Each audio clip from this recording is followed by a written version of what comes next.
Dalam video amatir, bocah 2 tahun ini mengeluh sakit di alat vital ke ibunya. Diduga, bocah ini mengalami kekerasan seksual yang dilakukan bapak kos, tempat tinggal balita dan orang tuanya. Meski balita tersebut sering menyebut nama Pak D, sapaan untuk bapak kos, dan kasus ini pun sudah dilaporkan ke polisi sejak Oktober 2024 lalu, tapi belum juga ada tersangka hingga kini. Polisi sudah memeriksa 9 saksi, termasuk terduga pelaku. Selain itu, pendampingan juga diberikan kepada korban dan orang tuanya bekerja sama dengan UPTD PPA Balikpapan. Polisi bilang sulit menggali keterangan dari korban yang masih berumur 2 tahun. Dari tanggal 2 Oktober itu kita sudah melakukan pemeriksaan saksi-saksi, ya, pemeriksaan saksi-saksi sebanyak 9 orang, Ya. Kemudian terhadap pemeriksaan si anak balita tersebut, kita bekerja sama dengan UPTD PPA Balikpapan. Itu sudah dilakukan mulai tanggal 21 Oktober, itu pemeriksaan atau pendampingan dari PPA Balikpapan. Kemudian yang kedua tanggal 6 November, kemudian tanggal 4 Desember, kemudian tanggal 16 Desember. Jadi kita sudah melakukan pemeriksaan kepada ini korban dengan didampingi oleh pekerja sosial di UPTD PPA Balikpapan. Untuk menggali lebih lanjut kasus ini, Kepolisian Daerah Kalimantan Timur juga akan meminta bantuan tim ahli Kementerian Pemberdayaan Perempuan dan Perlindungan Anak. Iskandar Amir Dahlan, Kompas TV, Balikpapan, Kalimantan Timur. Saudara, kita tanyakan langsung soal dugaan kekerasan seksual yang dialami bocah 2 tahun di Balikpapan bersama kuasa hukum korban Febri Ramadan. Selamat pagi Bang Febri. Selamat pagi. Bang Febri, jadi sudah sejauh apa kasus ini berjalan di polisi? Berapa saksi yang sudah diperiksa? Kemudian apa sebetulnya menjadi kendala? Karena ini kan pelaporannya menurut informasi sudah cukup lama, sudah dari tahun 2024. Siap, saya jawab. Perkembangan saat ini untuk saksi sudah dihadiri oleh 10 saksi. Dan situ perkembangannya itu pada tanggal 31 Desember sempat kami ikut gelar dan saya hadiri juga. Di situ yang kurang dalam perkara ini adalah saksi psikolog psikiater. Dan alhamdulillah pas tanggal 14 Januari kemarin sudah hadir psikolog bantu, psikolog psikiater itu. Kemungkinan kita nunggu hasilnya mendapatkan tersangkanya. Jadi kami berharap kepolisian Polda Kaltim segera dapat menentukan siapa yang tersangka. Pesan saya. Oke, kasus ini kan lagi-lagi sudah dilaporkan ke polisi pada Oktober bahkan tahun lalu, artinya sudah berjalan sekitar bahkan hampir 3 bulan. Kenapa informasinya ini berjalan sangat lambat di polisi? Adakah update ataupun juga informasi terkini yang disampaikan oleh polisi terkait dengan perkembangannya? Nah, kita ketahui balita sekarang umur 3 tahun ya.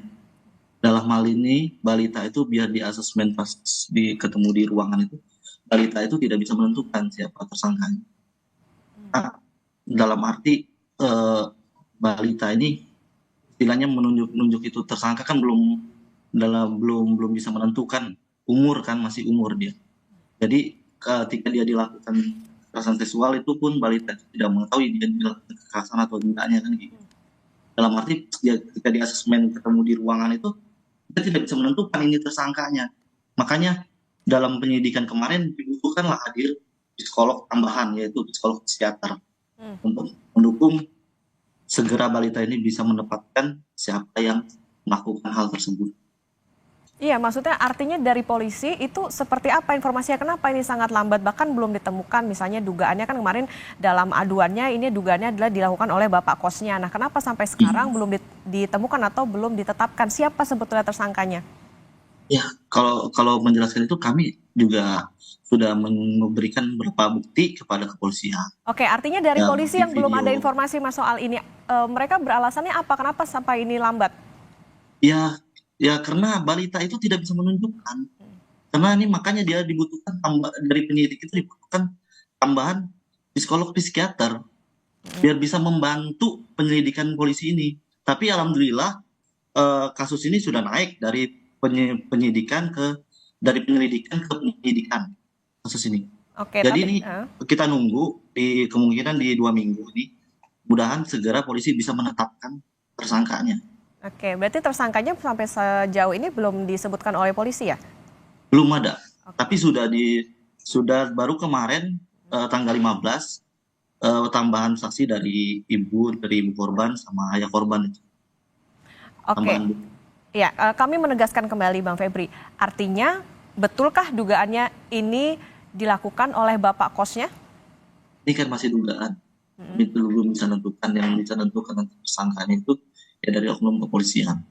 Tapi kami berharap segera mungkin oknum kepolisian bisa menentukan siapa tersangkanya. Oke. Dengan dasar-dasar bukti yang kami perkuat dan penambahan dari bantuan Polda Kaltim, psikiater, psikolog psikiater. Oke, hasil visum dari rumah sakit apakah memang menunjukkan adanya kekerasan seksual itu, Bang Febri? Kalau dari hasil visum dari rumah sakit itu sudah menunjukkan semua. Dari visum pertama, awalnya dia kan visum mandiri, sampai visum diarahkan ke Bayangkara, ke rumah sakit Bayangkara, memang terbukti ada selaput yang di alat itunya ya, kelaminnya, memang beda sudah, bukan pada balita pada umumnya.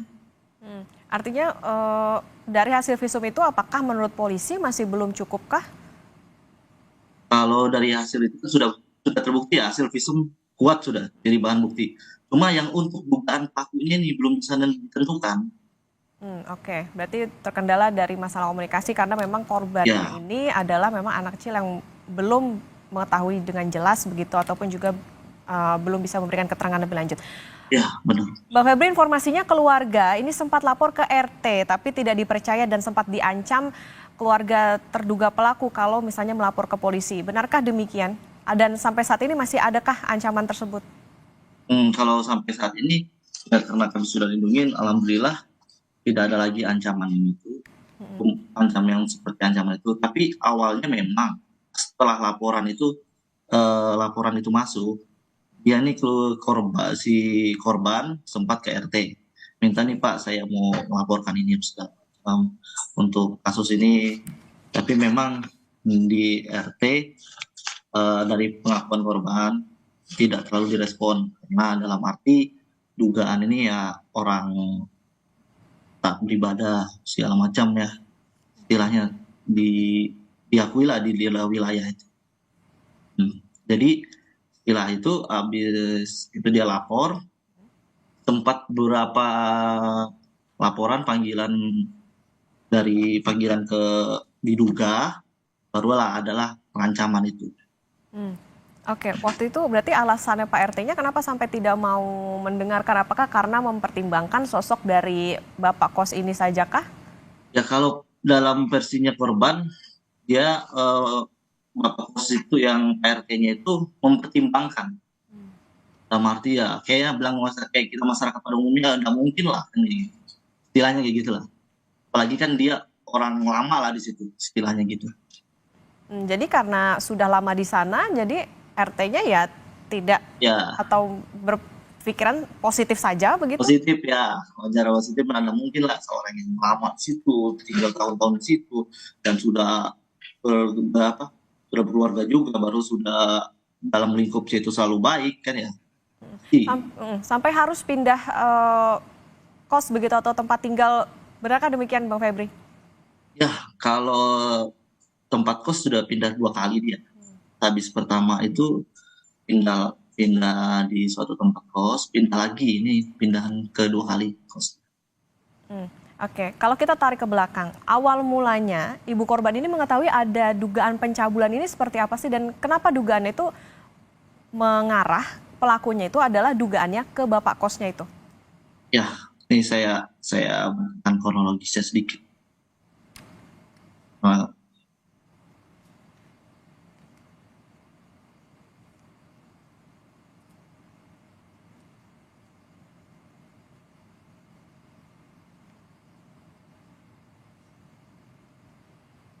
Oke, Bang Febri. bentar, saya lanjut Ya. kronologisnya. Bacakan dulu.